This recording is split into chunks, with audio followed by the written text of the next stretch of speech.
Hello everyone. So in this today's lecture we are going to discuss a very fundamental biological aspect, that is the molecular biology. So this molecular biology basically works on a central dogma, or we are seeing it as a central dogma of life.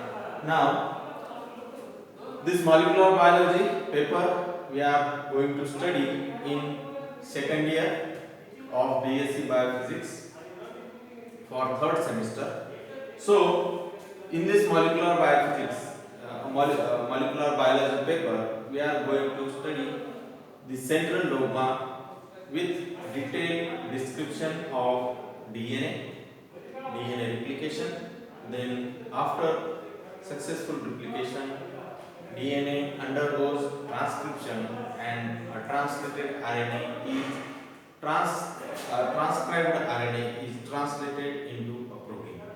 So this is what we are saying as a central dogma.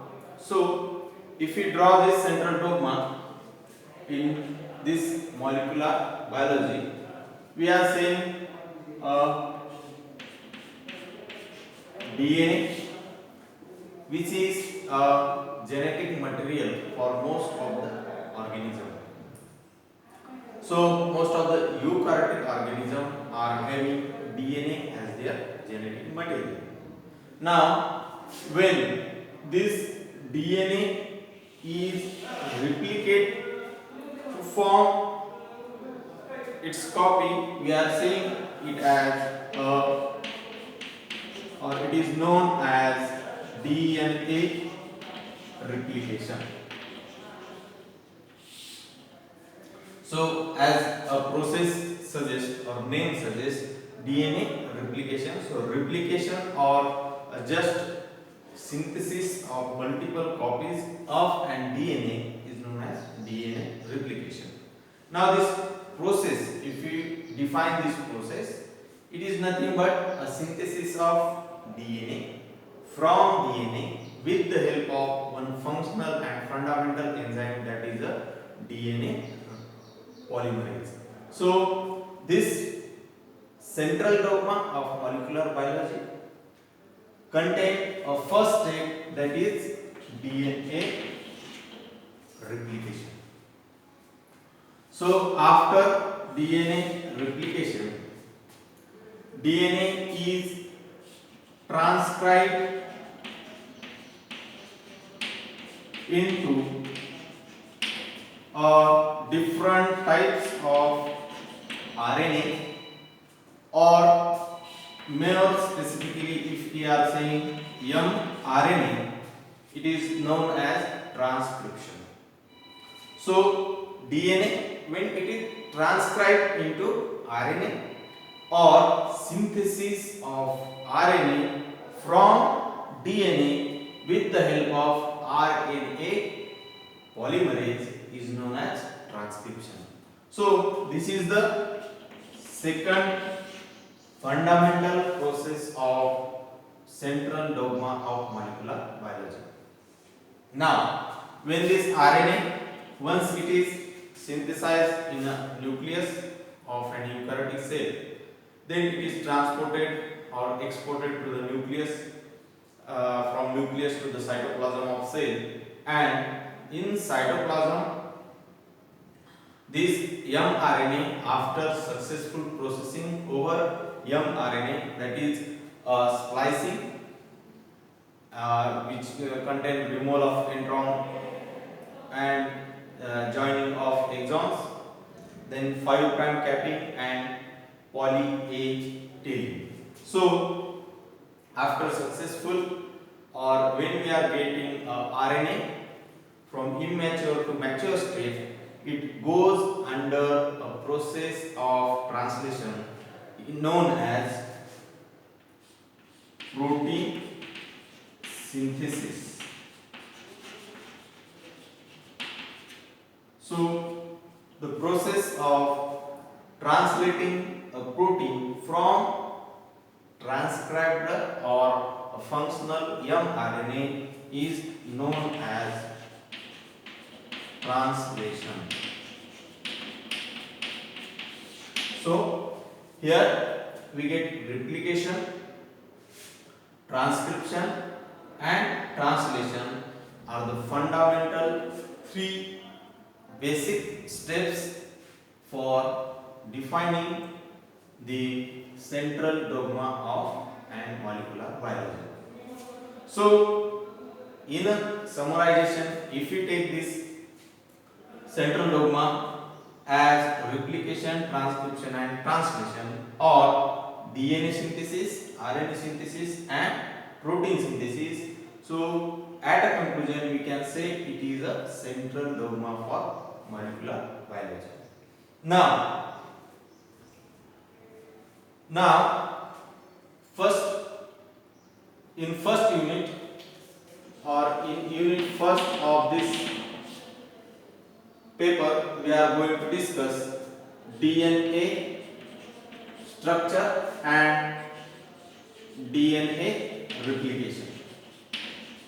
So to know the DNA replication, it is very important to know the DNA, its chemical nature, its physical factors which are making a DNA structure stable and what are their functions.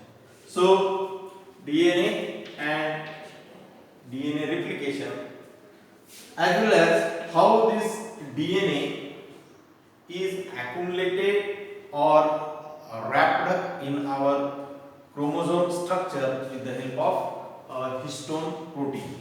So that we will see in a chromosomal arrangement or organization. So in unit second we are going to discuss transcription, where synthesis of RNA from a DNA with the help of RNA polymerase enzyme. Now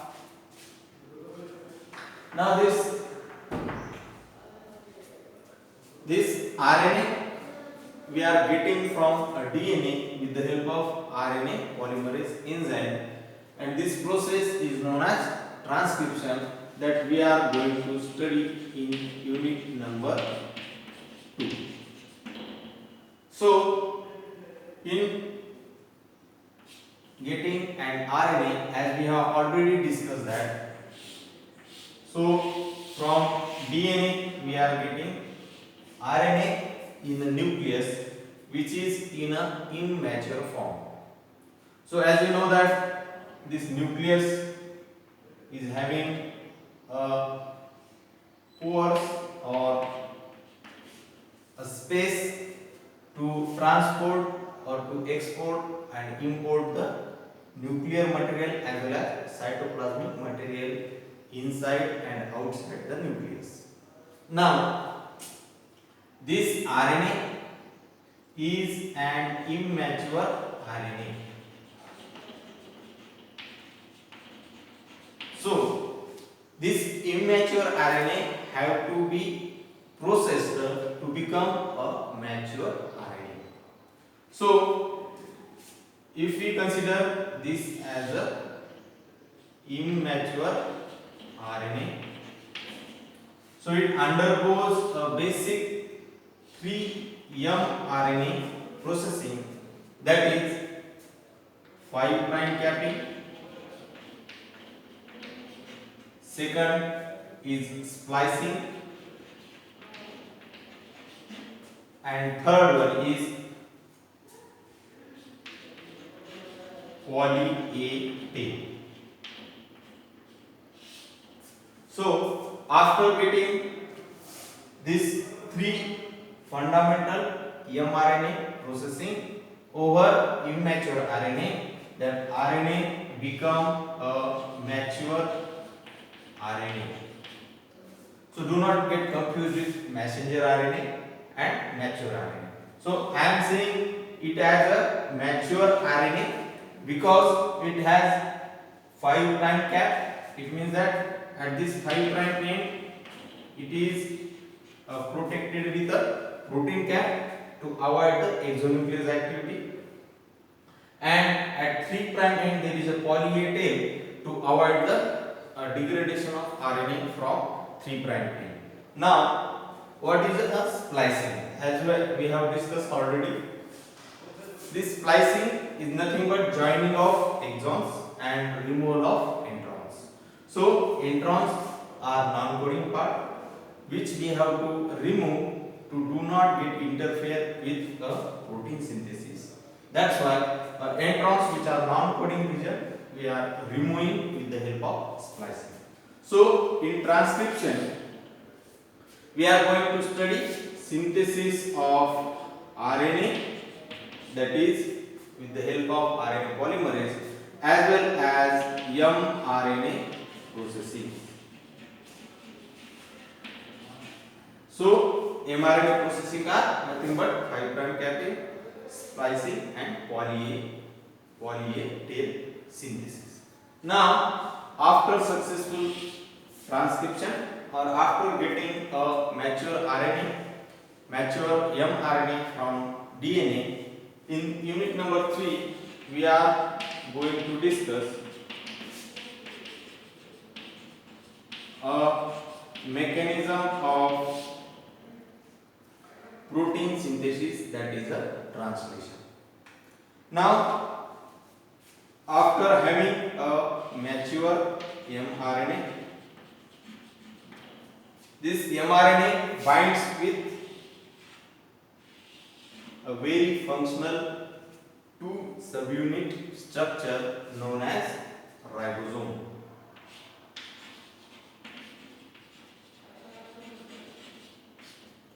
So here a ribosome is synthesizing a protein with the help of addition of amino acids according to the code or a triplet code or codons present in a mRNA.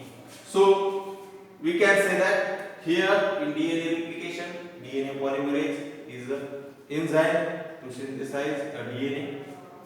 In a transcription, RNA polymerase is the fundamental enzyme to synthesize RNA, and in translation, a ribosome is acting as an enzyme for synthesis of protein.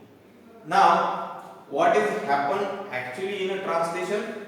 So, as we know that we are having 5 prime to 3 prime RNA or mature mRNA. So here we are having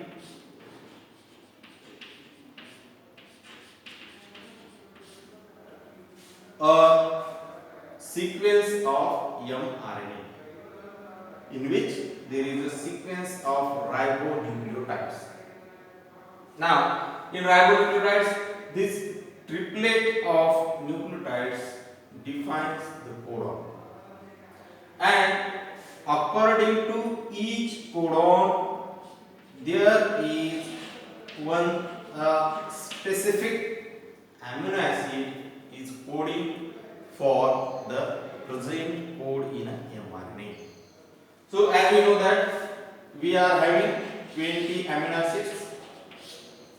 So some are aromatic, some are aliphatic, some are acidic, some are basic. So these amino acids are combined over mRNA sequence with the help of ribosome according to their triplet codon code. So likewise, now such example AUG, which codes for an amino acid methionine, and GUG, suppose it is coding for amino acid X2, then ACG, which is coding for amino acid X3.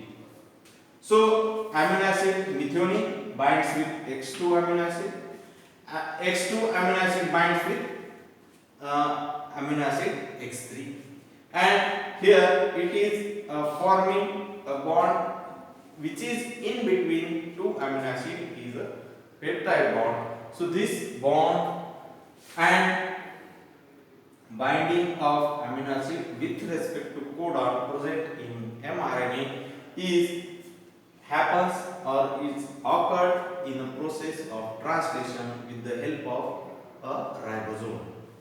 Now this ribosome is having small unit and large unit, which is defined as, or which is composed of RNA plus protein. So that's why it is a complex of RNA and protein with two subunit defined by 60 years, again 50 years, and according to prokaryotic and according to eukaryotic, there are two type of ribosomes with different subunit. This subunit S is defined, or this unit of subunit S is defined by Swedberg unit, which is used in centrifugation.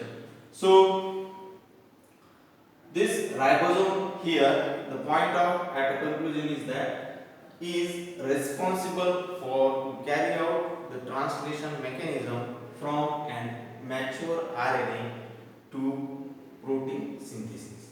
Now, in last or in unit number 4, we are going to discuss a very important technique, that is RDT. Now, what is RDT, or how we can define RDT? It is nothing but recombinant DNA technology.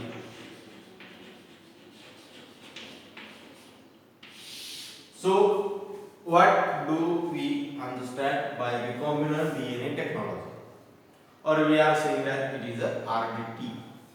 Now, it is nothing but genetic engineering. So, as we know that engineering means there is a manipulation over existing model.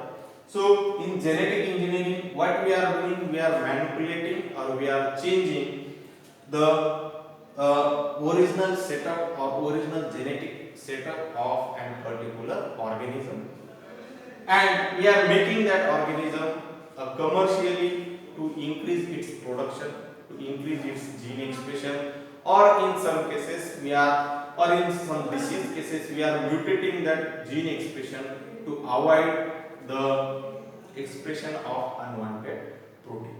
So recombinant, as its name suggests, DNA technology. So, or in simple way we can say that this is a original genomic set of an organism. We are removing a specific part of a genome with the help of restriction enzymes. Then a very important part in recombinant DNA technology that we will discuss in unit number 4 with more detail.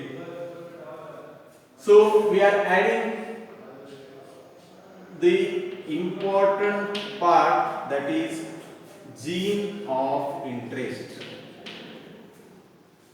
So this is gene of interest, which we want to express in a host organism. So in host, we are saying host H or host, we are removing a specific gene with the help of restriction enzyme, and we are adding gene of interest with a specific ligating enzyme. So when there is a gene expression of this set of gene within a host cell, our gene of interest will also express with a specific RNA and specific protein. So likewise, in any heterogeneous system, we are expressing our gene of interest for to make a medicinal benefit, or to make commercially production of protein, or to treat the different diseases, or we can produce a biologically important agricultural important product from this gene of interest. So likewise, in a very important and fundamental paper, molecular biology, we are discussing basic processes, that is DNA replication, then transcription, translation, and applications of these three fundamental biological processes. So here we are discussing different applications according to the field, according to the commercial importance, according to the need of an hour within a modern ages. So in next lecture we will discuss about DNA and DNA replication. Thank you.